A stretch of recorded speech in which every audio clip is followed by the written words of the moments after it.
हर खबर पर होगी आपकी पकड़। डाउनलोड कीजिए ABP live app. Sushant Singh Rajput की मौत को 90 दिन से भी अधिक का वक्त हो गया है, लेकिन अभी भी यह साफ नहीं हो पाया है कि आखिरकार मौत की वजह क्या है। क्या इसका दिशा सालियान केस से कनेक्शन है, तो क्या कनेक्शन है।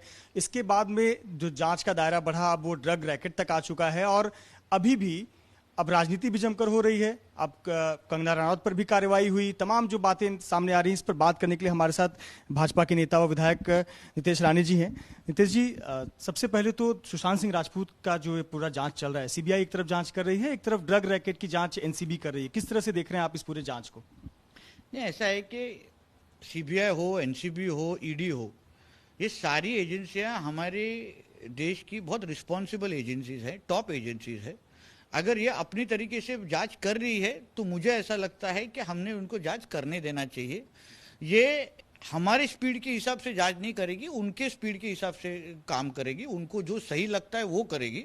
तो मुझे ऐसा लगता है हमको सबको पेशेंस रखना चाहिए और जब भी कुछ सही वक्त होगा तो मुझे विश्वास है सीबीआई हो, ईडी हो, एनसीबी हो, ये अपनी तरीके से सही काम करेगी, ऐसा मुझे विश्वास है। दिशा सालियान जो 8 तारीख को मौत हुई, क्या उस मौत को आप सुशांत सिंह राजपूत के मौत से जोड़कर देखते हैं?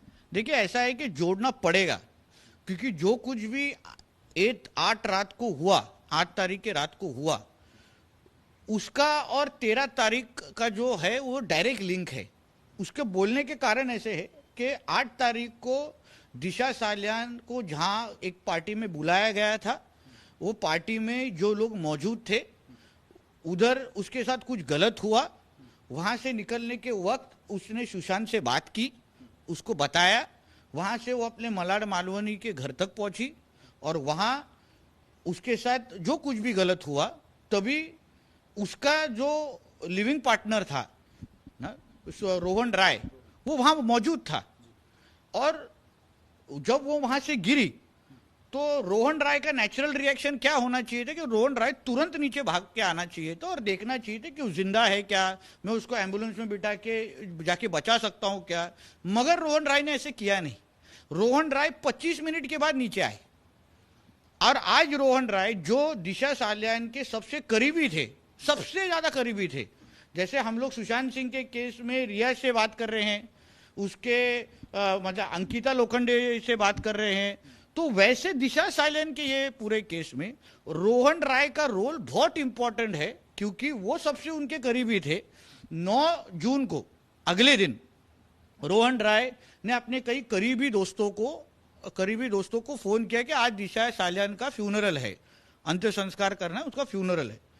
तो अगर वो फोन अगर लगाए गए और 9 तारीख को अगर फ्यूनरल का प्लानिंग हो रहा था, तो दिशा सालियान का 11 जून को उसका पोस्टमार्टम रिपोर्ट कैसे आया, कि उसका पोस्टमार्टम कैसे किया गया, जिसका हम लोग, आपने फ्यूनरल 9 तारीख का प्लान कर रहे थे, तो उसका 11 तारीख को पोस्टमार्टम कैसे हुआ।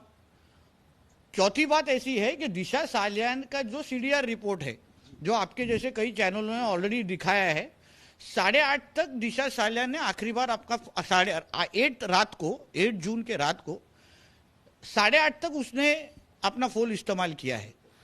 और उसके बाद डायरेक्टली 12:30 के बाद उसका फोन चालू होता है। 4-4.5 घंटे के लिए उसका फोन बंद होता है। पूरा दिन अपना वो फोन इस्तेमाल करते हैं, सिर्फ 4-4.5 घंटे के लिए उसका फोन ऑफ होता है। उसके डेथ के बाद 12:30 से उसका फोन वापस इस्तेमाल किया जाता है। तो इंपॉर्टेंट क्वेश्चन ऐसा है कि फिर उसका फोन था किसके पास, उसको डिलीट, उसमें जो कुछ डिलीट हुआ है क्या। तो रोहन राय जो मेरे हिसाब से उसको इस पूरे इसका बहुत इंपॉर्टेंट उसकी कड़ी है, बहुत इंपॉर्टेंट कैरेक्टर है, वो जब तक बाहर आके बात नहीं करेगा, वो जब तक बाहर आके सीबीआई उसको इन्वेस्टिगेट करेगी नहीं, तब तक बहुत सारी चीजें समझेगी भी नहीं, साफ नहीं होगी। आज मुझे सरप्राइज ऐसा लगता है कि आज रोहन राय जो मुंबई में अपना एक्टिंग करियर बनाने आया था, एक टीवी एक्टर था ऐसा मैंने सुना है, आज वो रोहन राय कहाँ है। आज रोहन राय अपने मलाड मालवनी के घर पे भी नहीं है। आज रोहन राय हमने सुना है कि मैंगलोर के आपके गांव में किधर तो जाके रह रहा है।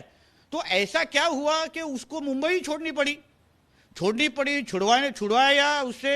ये सबका सवाल जब तक वो सब सवालों का जवाब जब तक वो खुद देगा नहीं, तब तक बाहर चीजें आएंगी ही नहीं। तो क्या इसमें एक साजिश लगती है कि क्योंकि रोहन रॉय सामने नहीं आ रहा है, इस पे पुलिस की तरफ से कोई स्पष्टीकरण नहीं आया, न कोई तथ्य सामने आ रहे, तो क्या आपको लगता है कि कुछ चीजें दबाने की कोशिश हो रही हैं? देखिए, अगर आपने देखा कि मुंबई पुलिस ने दूसरी बार दिशा साइलेंट के केस का इन्वेस्टिगेशन ऑफिसर ही चेंज कर दिया है।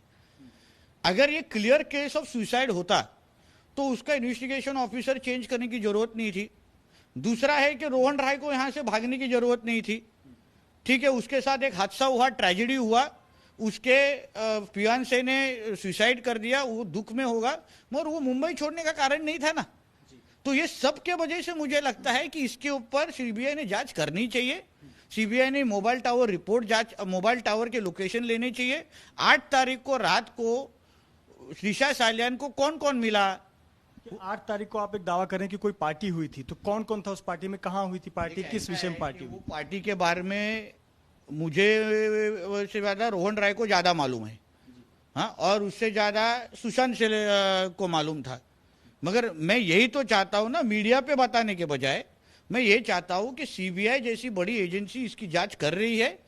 मैं सीबीआई को एक लीड मैंने दिया है कि आप रोहन राय को बुलाइए, उनको पूछिए, उनसे बात कीजिए क्या हुआ था वो 8 तारीख के रात को, और उसके बाद आपको बहुत सारी आप जो पूछ रहे जो सवाल है उसके जवाब आपको मिल जाएंगे। लेकिन क्या वाकई में ऐसी पार्टी थी जिसमें कोई नेता का, बड़े नेता का बेटा, कोई बिल्डर, कोई बॉलीवुड का जुड़ा हुआ एक्टर का भाई, ऐसे लोग मौजूद थे? ऐसी पार्टी ऐसा है ना, ये सारा इंफॉर्मेशन ये सीबीआई को देना चाहिए। एक रेस्पॉन्सिबल सिटीजन, एक भारतीय नागरिक इतना ही करेगा कि आज सीबीआई का इन्वेस्टिगेशन शुरू है, मैं उनको मदद करना चाहता हूं। अगर रोहन राय नहीं आएंगे तो मैं खुद जाने का बता सकता हूं कि मैं सीबीआई को बोलूंगा कि ये मैं 4-5 नाम आपको दे रहा हूं, इनका और दिशा साइलेंट जी का आप मोबाइल टावर चेक कर लीजिए कि सेम लोकेशन पे है कि नहीं, तो उस पर बहुत सारे जवाब मिल जाएंगे।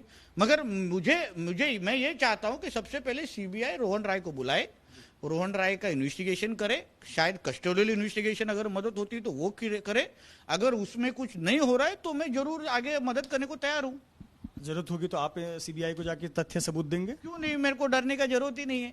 मैं चाहता हूं कि सुशांत, दिशा को न्याय मिले, और उनको न्याय मिलने के लिए अगर मुझे ऐसे कोई भी कदम उठाने पड़े तो मैं तैयार हूं। नीतीश जी, दूसरे एक विषय पर बात कर लेते हैं, कंगना रनावत का मुद्दा। किस तरह से देखते हैं जिस प्रकार से कंगना रनावत एक आक्रामक तेवर रखे, ट्विटर पर अपनी बातें रखती हैं, फिर जब वो मुंबई आए तो उनका दफ्तर तोड़ दिया गया महज 24 घंटे में एक नोटिस देकर। किस प्रकार से देखते हैं, क्या ये बदले की भावना से की गई कार्रवाई नहीं है? देखिए, ऐसा है कि पहले तो उन्होंने जो मुंबई के बारे में बोला वो मेरे भारतीय जनता पक्ष और कोई भी पार्टी का या मुंबई पे प्रेम करने वाला कोई भी आदमी सपोर्ट नहीं करेगा। देवेंद्र जी ने भी वही स्टेटमेंट दिया, और हमारा पार्टी का स्टैंड है कि उन्होंने जो कहा है मुंबई के बारे में वो गलत है।